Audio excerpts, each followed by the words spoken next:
नमस्कार, आप देख रहे हैं न्यूज वन इंडिया। मैं हूं आपके साथ राजेश कुमार। खबरें देवभूमि की। देहरादून पुलिस लाइन में हुए कार्यक्रम में प्रदेश के 1425 आरक्षी पुलिसकर्मियों की मुख्यधारा में उन्हें शामिल किया गया है और पुलिस लाइन में आयोजित कार्यक्रम में मुख्यमंत्री पुष्कर सिंह धामी, डीजीपी अशोक कुमार, अपर मुख्य सचिव राधा रतूड़ी समेत कई पुलिस के आला अधिकारी मौजूद रहे। इस दौरान मुख्यमंत्री ने नवनियुक्त आरक्षियों को नियुक्ति पत्र प्रदान किया। इसके साथ ही सभी 13 जिलों में पुलिस के बड़े अधिकारियों ने आरक्षियों को नियुक्ति पत्र दिए। मुख्यमंत्री ने कहा कि लंबे समय से पुलिस महकमे में पुलिसकर्मियों की कमी थी। इसको लेकर कई बार पुलिस विभाग और गृह विभाग की तरफ से भर्ती प्रक्रिया को शुरू करने की बात सामने आई थी, जिसके चलते अब प्रदेश में 1425 पुलिसकर्मियों की जो भर्ती है वो की गई है। वहीं डीजीपी अशोक कुमार ने बताया कि ये पुलिस विभाग के लिए ऐतिहासिक दिन है। 7 साल बाद आज पुलिस महकमे में नियुक्तियां हुई हैं और आगे भी अन्य पदों पर भर्तियां होंगी।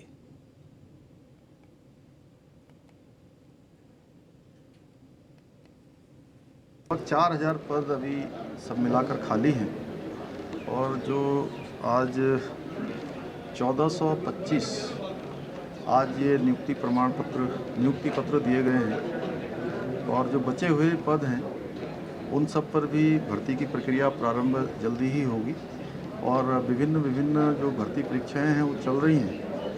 और हमारे देश के यशस्वी प्रधानमंत्री आदरणीय मोदी जी का जो संकल्प है कि पूरे देश के अंदर इस वर्ष के अंदर 10 लाख लोगों को रोज़गार दिया जाना है, उस श्रृंखला में हमने भी उत्तराखंड के अंदर हमारे जितने भी विभागों में जो भी पद रिक्त हैं उन सभी पर भर्ती की प्रक्रिया प्रारंभ की है। और जहां भर्ती प्रक्रिया प्रारंभ हो गई है वहां हमारे इसी प्रकार से नियुक्ति पत्र दिए जाने के कार्यक्रम और रोज़गार मेले लगातार लगाए जा रहे हैं। और हमारा प्रयास है कि जो चाहे प्राइवेट सेक्टर हो या सरकारी सेक्टर हो, सभी में जहाँ भी संभावना है वहाँ पर नियुक्ति प्रक्रिया हो।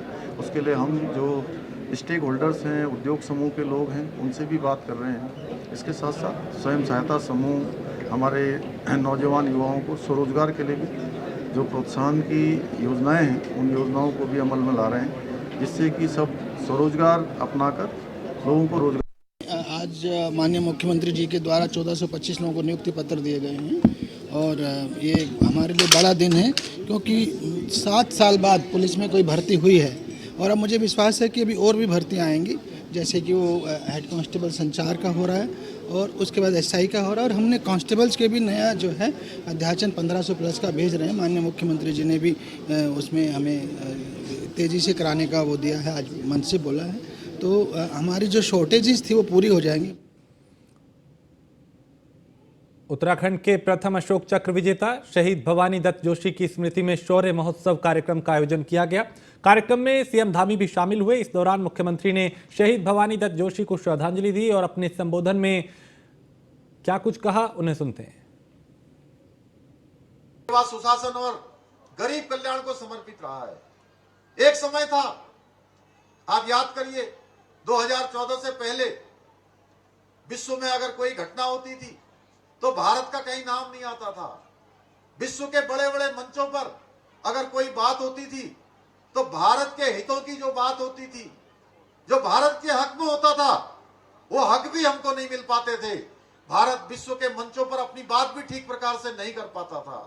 लेकिन आज मोदी जी के नेतृत्व में पूरी दुनिया के अंदर भारत का मान सम्मान और स्वाभिमान बढ़ा है, भारत की पहचान बढ़ी है, भारत की ताकत बढ़ी है और दुनिया के देशों के अंदर आज आपने देखा होगा मोदी जी का अभी विदेश का दौरा हुआ।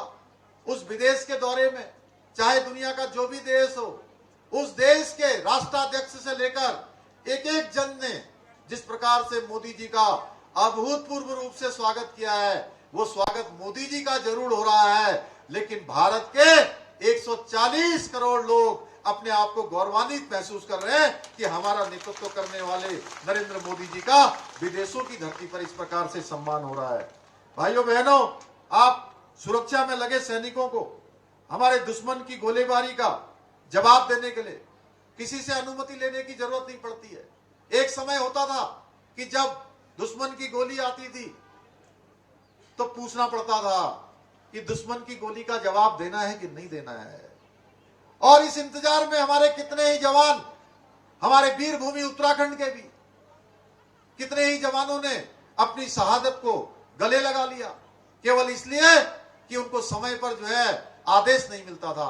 लेकिन मोदी जी के प्रधानमंत्री बनने के बाद अब किसी भी जवान को जो सेना की सीमाओं की रक्षा के लिए तैनात है उसको पूछना नहीं पड़ता है कि गोली आई है तो गोली का जवाब कैसे देना है। अगर गोली आती है तो गोली का जवाब गोलों से देने का काम भारत की सेना करती है। भाइयों बहनों, आज मोदी जी के नेतृत्व में हमारी सेना सठे साठ्यम समाचरित के सिद्धांत को अनुसरण कर चाहे कोई भी सेना हो, चाहे इधर की सेना हो चाहे उधर की सेना हो, कोई भी दुश्मन की सेना हो, हर दुश्मन की सेना के दांत खट्टा करने का मादा रखती है, क्योंकि भारत की सेना का मनोबल मोदी जी के नेतृत्व में बड़ा है। आज अब सेना को निर्णय लेने की पूरी छूट है। पराक्रम सदैव हमारी सेना के भीतर भरा हुआ है, मगर उस पराक्रम का सम्मान सैनिकों के जीवन में बदलाव और उनके लिए संवेदनशील होकर उनके हितों के लिए निर्णय लेने का काम किसी ने किया है तो हमारे देश के यशस्वी प्रधानमंत्री मोदी जी ने किया है। हमारी केंद्र और राज्य की सरकार का प्रयास है कि हम शहीदों के अभूतपूर्व योगदान को हमेशा याद रखें। वीर सैनिकों को सम्मान देने के लिए उत्तराखंड की वीर भूमि में एक विशिष्ट सैन्य धाम बनाया जा रहा है। जितने भी उत्तराखंड के अंदर हमारे वीर जवान शहीद हुए हैं, जिन्होंने अपनी देश की रक्षा के लिए अपने प्राणों का बलिदान किया है, उनके स्मृति में देहरादून के गुनियाल गांव में एक भव्य और दिव्य सैनिक धाम का निर्माण किया जा रहा है। भाइयों बहनों, आदरणीय मोदी जी के नेतृत्व वाली सरकार सैनिकों का दर्द समझती है। यही वजह है कि हमने सैनिकों और पूर्व सैनिकों के हित में कई सारी योजनाएं प्रारंभ की हैं। सीमा पर मोदी सरकार ने जहां एक ओर ऑल वेदर रोड बनाई है, वहीं दूसरी ओर मेक इन इंडिया अभियान के तहत जो बुलेट प्रूफ जैकेट है और हथियारों का निर्माण आज अपने देश में ही किया जा रहा है। एक समय था हमको हथियारों के आयात में बहुत बड़ी धनराशि देश की खर्च करनी पड़ती थी, लेकिन अब ऐसा समय आ गया है कि भारत को बहुत बड़ा बजट भारत का इसमें प्राप्त होने वाला है कि सैनिकों का हमारे सैन्य जो उपकरण हैं उन उपकरणों का हम आज आयात की जगह निर्यात करने में जो है आगे बढ़ रहे हैं। भाइयों बहनों, मैं आज इस अवसर पर यही कहूंगा कि जब तक हम शहीदों के सपनों का उत्तराखंड नहीं बना देते तब तक हम चैन से नहीं बैठेंगे, आराम से नहीं बैठेंगे। मुझे पूरा विश्वास है कि हम अंत्योदय के अपने अंतिम लक्ष्य को पूर्ण करने के लिए उत्तराखंड को भारत का सर्वश्रेष्ठ राज्य बनाने के लिए अपने विकल्प रहित संकल्प को प्राप्त करने में आप सबके आशीर्वाद से अवश्य सफल होंगे, क्योंकि हमने विकल्प रहित संकल्प और संकल्प एक नए उत्तराखंड का लिया है। उसमें आप सबका आशीर्वाद, आप सबका मार्गदर्शन, आप सबका सहयोग जैसे पूर्व में मिलता है वैसे ही मिलता रहेगा। सेवा, सुशासन और गरीब कल्याण को समर्पित रहा है। उत्तराखंड में लव जिहाद को लेकर इन दिनों आम जनता सड़क पे उतरी नजर आ रही है और राज्य के विभिन्न शहरों में लव जिहाद को लेकर विरोध प्रदर्शन भी हो रहे हैं, जिसके चलते अब सरकार ने भी प्रशासन को जरूरी कदम उठाने के निर्देश दिए हैं ताकि राज्य का सौहार्दपूर्ण माहौल है वो किसी तरह से खराब ना हो। इस पे हम आपको एक रिपोर्ट दिखाते हैं।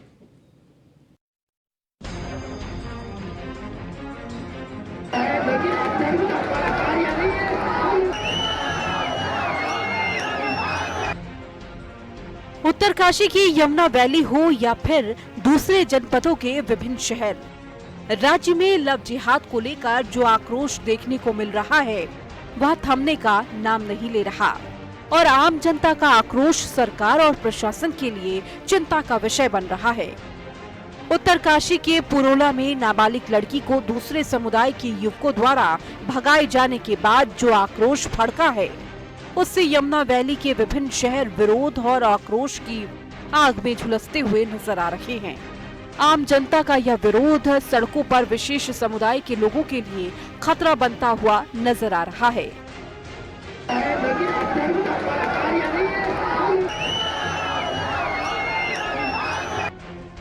उत्तराखंड में विशेष समुदाय की बदलती जनसंख्या जहां राज्य में डेमोग्राफी और जियोग्राफिकल परिवर्तन ला रही है, वहीं प्रशासन की नजर भी इस पर लगातार बनी हुई है। मुख्यमंत्री पुष्कर सिंह धामी की माने तो आंकड़े एकत्रित किए जा रहे हैं और सरकार भी इस दिशा में उचित कार्रवाई करने का निर्णय ले चुकी है। क्योंकि राज्य का मूल स्वरूप बिगड़ने नहीं दिया जाएगा। उसका आकलन कर रहे हैं, उसकी तैयारियां हो रही हैं, पूरा होमवर्क चल रहा है और होमवर्क होने के बाद उत्तराखंड के अंदर देखिए, हमने बार बार कहा है, उत्तराखंड का जो मूल स्वरूप है उसको वो मूल स्वरूप उत्तराखंड का खराब ना हो, उसके लिए जो भी सख्ती होगी और जो भी गड़बड़ी करने वाले लोग हैं उनको हमारा यहाँ का कानून, यहाँ की जो विधि व्यवस्था है उसके अनुरूप सख्ती से उन पर कार्रवाई होगी। वहीं प्रदेश में सियासी दलों की अपनी अपनी मत है, लेकिन कम से कम उत्तराखंड के मूल स्वरूप पर सियासी दल एक मत नजर आ रहा है। भाजपा जहां अपनी सरकार की पीठ थपथपा रही है, तो वहीं कांग्रेस सरकार से मांग कर रही है कि उनके शासनकाल में जो कानून व्यवस्था बिगड़ रही है उसे सुधारने का काम करे, ताकि उत्तराखंड राज्य का मूल स्वरूप बना रहे। देवभूमि के नाम से हमारा उत्तराखंड जाना जाता है और इसकी पवित्रता और इसके हमारी जो सांस्कृतिक पहचान है वो बरकरार रहे, इसके लिए हमारे यशस्वी मुख्यमंत्री जी ने लगातार इसके लिए प्रयास कर रहे हैं। जिस प्रकार की घटना हुई है उससे वहाँ पर लोगों में रोष होना भी स्वाभाविक है और जिस प्रकार से हमारी सरकार के द्वारा लैंड जिहाद और लव जिहाद के खिलाफ सख्ती के निर्देश दिए गए हैं कि इस प्रकार की पुनरावृत्ति, इस प्रकार की घटनाएं न हो, इसके लिए सरकार ने भी कड़ा रुख अख्तियार किया है और मुझे लगता है कि भविष्य में इस तरह की घटनाएं हमारे पहाड़ी जैसे क्षेत्रों में नहीं होंगी। सभी लोग सांप्रदायिक सद्भाव को बना करके यहाँ रखे गए रहते आए आज तक पीढ़ी दर पीढ़ी, ये बात भी अपने आप में सही है। कुछ लोग लेकिन हल्की राजनीति के लिए लड़ाने का काम, मतभेद पैदा करने का काम, कुछ जानबूझ करके मुसलमान लड़के हिंदू लड़के ऐसा कुछ लोग कर रहे हैं, कुछ करते हैं इस तरह का। अलग बड़े दूसरे लोगों का ज़्यादा संपर्क नहीं होता, लेकिन ऐसा एक माहौल बन रहा है, उससे बहुत वातावरण दूषित होता जा रहा है। ये नहीं होना चाहिए, किसी भी क्यों गलत है तो गलत है। और सरकार को एक बड़ी जिम्मेदारी के साथ, जो अभी भी सारी नदियों में बाहर के लोग आकर बसते जा रहे हैं, इस परंपरा को रोकना चाहिए। फिलहाल उत्तराखंड में इन दिनों लव जिहाद के मामले सुर्खियों में है। जनता भी लगातार बाहरी लोगों को बाहर करने की मांग कर रही है। वहीं धामी सरकार और पुलिस अधिकारी इन मामलों से कैसे निपटेंगे, ये देखना होगा। Bureau report, news 1 India.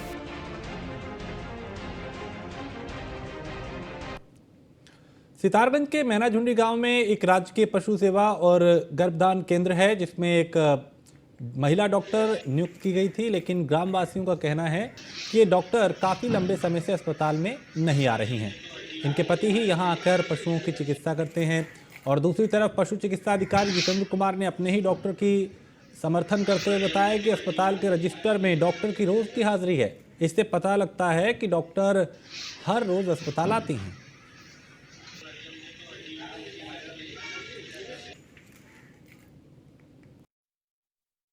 सर्वे करना उचित नहीं समझ रहा हूँ, क्या मैंने नहीं चल पाया, मैं अपने उच्च अधिकारी को उसका इस्तेमाल करता हूँ। सर मैडम ने मुझे नहीं बताया, महिला और डॉक्टर ही काम करती हैं, उनके हस्बैंड उनके साथ में रहते हैं, क्योंकि इसलिए साथ में उनके सहायक के रूप में रह सकते हैं उनकी मदद करने के लिए। लेकिन इलाज के बारे में मुझे ऐसा किसी ने नहीं अवगत कराया कि उनके हस्बैंड के द्वारा इलाज किया। ये कहना सही मेरे हिसाब, क्योंकि ऐसा गाँव वालों से मैंने भी बात की है, तो मुझे ऐसा कुछ लोगों ने बताया कि कभी कभार नहीं आती है, लेकिन ज़्यादातर लोगों ने ये बताया कि वो रहती है। ऐसा एप्लीकेशन छुट्टी का नहीं आया है, लेकिन ये वहाँ पर ऐसा, क्योंकि उनकी हाजिरी भी लगी हुई है वहाँ पर, वो लगातार कुछ लोगों ने अवगत कराया कि कभी कभार नहीं आते हैं, लेकिन ज़्यादातर लोगों ने ये बताया कि लगातार ड्यूटी में रहते हैं। चोरी होने के बाद वो चले गए सितारगंज, वहीं रहते हैं अब ये। अच्छा, कभी कभार ही आते हैं, कोई फ़ोन करे या वैसे नहीं आते हैं, कभी कभार हफ्ते में एक आध बार। और वाइफ तो नहीं आती, डॉक्टर साहब भी आते हैं, खुद हस्बैंड उनके। जो डॉक्टर नहीं है वो नहीं आती, वो कम ही आती कभी। सोशल मीडिया पर माहौल बिगाड़ने वाली टिप्पणियां जारी हैं, जिस पर काशीपुर पुलिस ने एक्शन लेते हुए मुकदमा दर्ज कर कार्रवाई तेज कर दी है। बता दें कि एसपी अभय प्रताप सिंह ने मामले को मीडिया के सामने रखते हुए कहा कि क्षेत्र का माहौल किसी भी सूरत में बिगड़ने नहीं दिया जाएगा। उन्होंने कहा कि पिछले कुछ दिनों से कुछ शरारती तत्व सोशल मीडिया के माध्यम से प्रदेश का माहौल खराब करने की कोशिश कर रहे हैं, जिस पर पुलिस ने संज्ञान लेते हुए एक्शन लिया। उन्होंने कहा कि ऐसे लोगों की आईडी खंगाल कर उनके खिलाफ कार्रवाई की जा रही है और कुल 12 से 15 लोगों को चिन्हित कर उनके खिलाफ मुकदमा दर्ज किया गया है।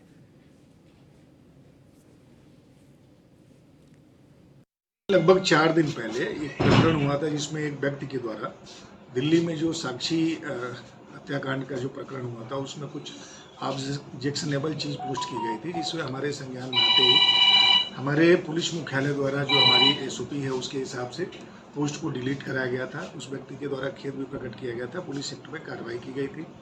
इसी तरीके से कुछ दूसरे पक्ष के द्वारा भी इस तरह की कुछ आपत्तिजनक पोस्टें की गई थी, जिसमें गाली गलौज भी था और अपमानजनक चीज़ें थी। उनको भी SOP के हिसाब से काउंसलिंग की गई थी, पोस्ट डिलीट कराया गया और पुलिस एक्ट में कार्रवाई की गई।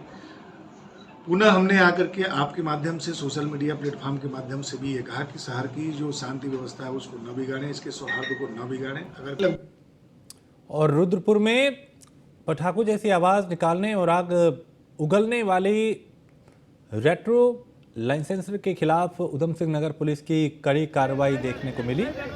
पुलिस ने ध्वनि प्रदूषण फैलाने वाले 200 से अधिक लोगों के खिलाफ कार्रवाई की गई है। और इसी तरह के जो साइलेंसर थे जिनके जरिए ध्वनि प्रदूषण फैलाया जा रहा था, उनको नष्ट किया गया है, इन पे बुलडोजर चला दिया।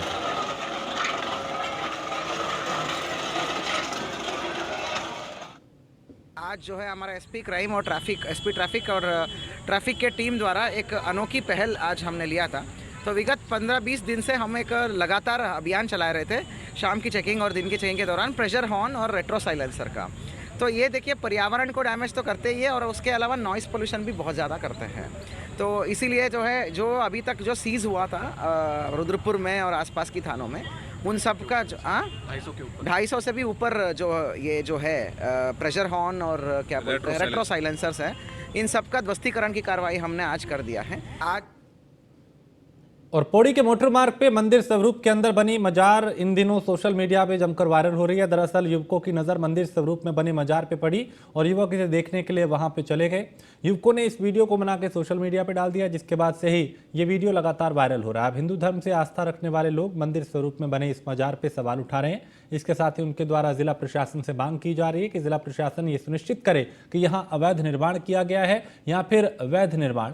और वहीं दूसरी तरफ जिलाधिकारी पौड़ी डॉक्टर आशीष चौहान ने कहा मामला उनके संज्ञान में है, SDM के माध्यम से जांच की जा रही है, जिसके बाद कार्रवाई की जाएगी। सोशल मीडिया पे हमने भी अभी एक वीडियो देखा है जिसमें ये बताया जा रहा है कि खिरसू रोड पे जो है एक मंदिर दिख रहा है, लेकिन अंदर से उसका जो है पूरा स्वरूप जो है मजार जैसा है। तो निश्चित रूप से इसमें प्रशासन कार्रवाई करनी चाहिए। और जिस प्रकार से ये पूरे देश के अंदर जो है लव जिहाद, लैंड जिहाद जो चल रहा है और हिंदू धर्मों को जो है टारगेट किया जा रहा है, निश्चित रूप से ये निंदनीय है।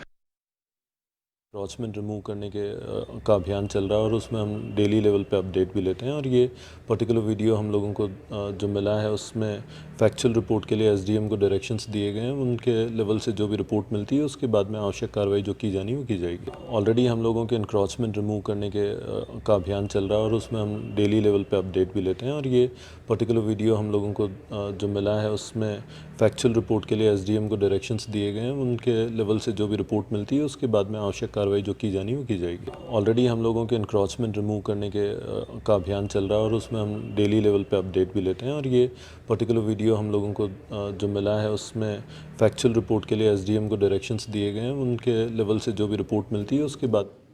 और ट्रैफिक पुलिस की अपील के बावजूद हरिद्वार में गंगा स्नान के लिए आ रहे लोग यातायात नियमों का पालन नहीं कर रहे। दिल्ली से आए एक युवक ने सड़क पे कार पार्क की और स्नान करने चला गया। ट्रैफिक पुलिस ने टोका तो उसने महिला सिपाही के साथ बहस की। फिलहाल SP ट्रैफिक के अनुसार दिल्ली पुलिस के आला अधिकारियों से इसकी शिकायत की जाएगी। उधर आश्रम संचालकों ने भी लोगों से सड़क किनारे वाहन न खड़ा करने की अपील की है।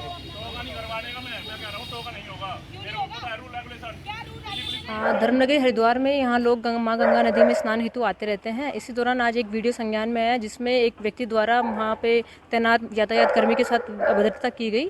प्रकरण का संज्ञान लेते हुए उसमें पता चला है कि व्यक्ति द्वारा अपने आप को दिल्ली पुलिस का कांस्टेबल बताया गया है, जो कि अभी तस्दीक नहीं हो पाया, उसका वेरिफिकेशन जारी है। उसके द्वारा सर्विस लेन के निकट अपने वाहन को पार्क किया गया है, साथ ही वहाँ निर्मित घाट पर स्नान करने वो चला गया था। चूँकि अवैध रूप से वाहन सर्विस लेन पर पार्क था, जिसके बारे में उनको जानकारी की गई और अनाउंसमेंट भी कराया गया कि जिस किसी का भी वाहन हो उसको हटा लिया जाए, परंतु उस पर किसी व्यक्ति द्वारा उस वाहन को नहीं हटाया गया, तो उनके द्वारा उस पर चालानी कार्रवाई अमल में लाई जा रही थी। इस पर तुरंत व्यक्ति जो घाट के निकट नहा रहे थे वो आए और उन्होंने महिला कांस्टेबल के साथ अभद्रता की और इसका संज्ञान हमारे द्वारा लिया गया है। हम वेरीफाई करा रहे हैं, अगर ऐसा कोई व्यक्ति जिसने ये घटना कारित की है हम उनके खिलाफ जो भी विधिक कार्रवाई होगी वो अमल में लाएंगे। हरिद्वार के विकास भवन में सहकारी समितियों में नियुक्त कर्मचारियों ने बीती 5 तारीख से धरने पे वो बैठे हैं, लेकिन अब तक कोई अधिकारी और मंत्री उनकी सुध लेने नहीं पहुंचा। धरने पे बैठे कर्मचारियों का कहना है कि उनकी नियुक्ति कई सक्षम अधिकारियों व मंत्री के द्वारा की गई थी, लेकिन तानाशाही के चलते कर्मचारियों को बिना अग्रिम नोटिस के बाहर निकाल दिया गया। कर्मचारियों का कहना है कि धरना तब तक जारी रहेगा जब तक कोई अधिकारी और मंत्री उनके पास नहीं आएगा।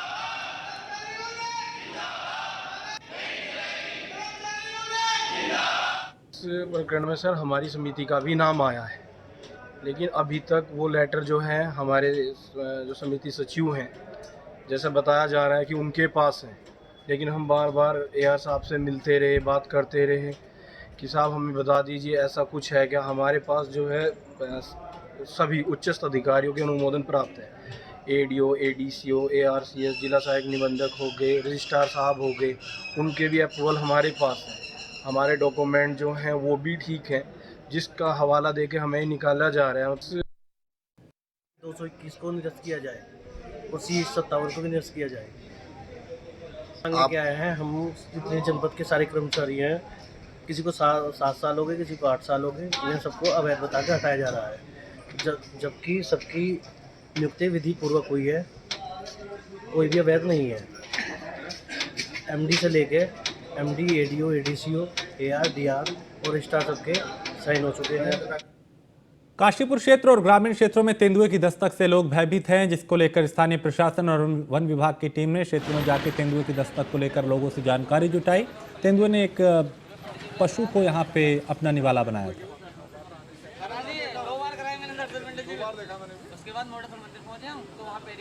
शुक्रवार की रात्रि में लगभग 8 सवा 8 के बीच की बात है, तो कुछ व्यक्तियों द्वारा बताया गया कि मंदिर के उत्तर की ओर जो है वहाँ पे एक तेंदुआ देखा गया है।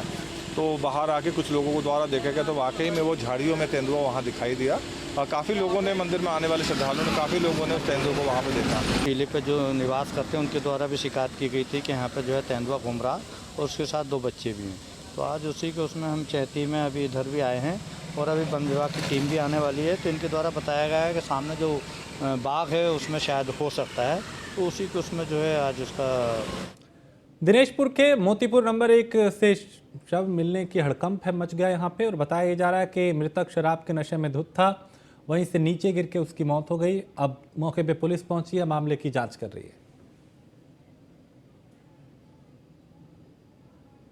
ये खटोला ग्राम सभा के जो व्यक्ति, अभी मालूम चला कि खटोला ग्राम सभा के व्यक्ति है, ये सुना कि काफ़ी शराब वगैरह पीते रहते हैं। तो आज इन्हीं के परिजनों से हमें भी जानकारी मिला था, तब मेरे को जब जानकारी मिला मैं तुरंत आया हूँ और देखा चंदननगर मोतीपुर के बीच में एक पुलिया है, उसी के बीच में उनकी नीचे डेड बॉडी पड़ा हुआ था।